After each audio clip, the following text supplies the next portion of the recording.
que será que uma cobra tem a ver com um cavalo? Tanto a cobra quanto o cavalo pertencem ao reino animal, né? E também são substantivos que começam com C. Nossa, que vergonha dessa pergunta, hein? Vergonha nada. Cientista faz pergunta esquisita o tempo todo, horas. O Vital Brasil, por exemplo, podia ter sido confundido com um esquisitão.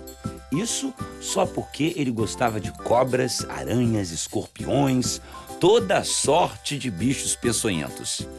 Mas era porque ele vivia cheio de perguntas, como pode um animal portar um veneno tão poderoso e continuar vivo? Na verdade, Vital era um cara que adorava os seres humanos. Por isso, começou a trabalhar muito cedo para financiar o sonho de estudar medicina. Foi escrivão de polícia, professor e condutor de bonde.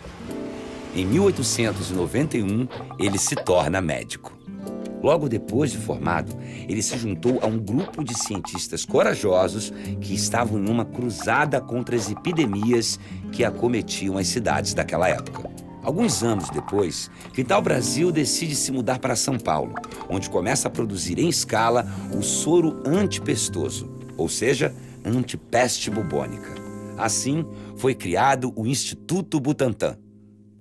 Mas nem só de laboratório vivia o Dr. Vital Brasil. Ele era um médico muito dedicado. Sempre visitava os pacientes em suas casas.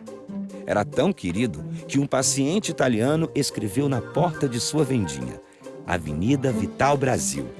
E o nome vingou. Hoje, ela é uma das avenidas mais conhecidas de São Paulo.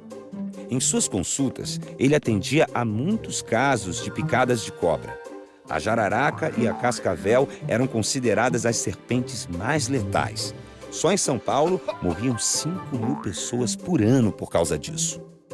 O único soro que havia naquela época era produzido a partir da cobra naja e não funcionava.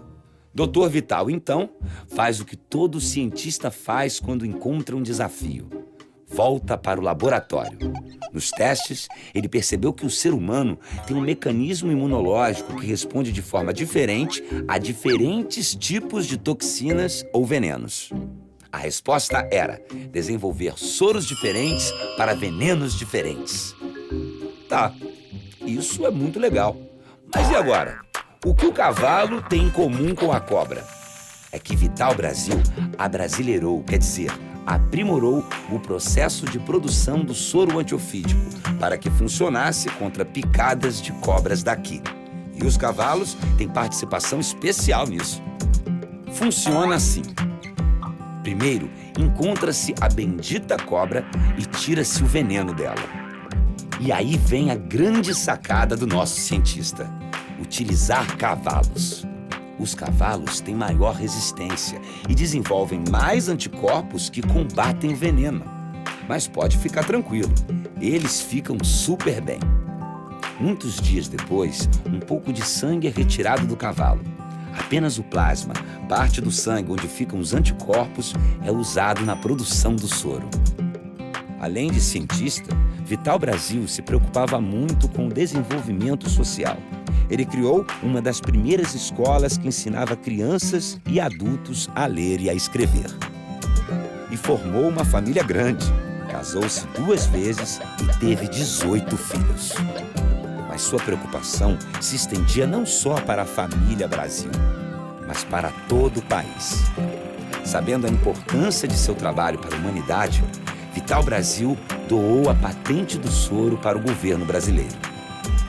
O soro continua sendo produzido e distribuído gratuitamente. Todos os dias, vidas são salvas graças ao Dr. Vital Brasil. Sim, graças a vocês também. O legado de Vital Brasil nos mostra que quando ciência e indústria se juntam, toda a sociedade se beneficia.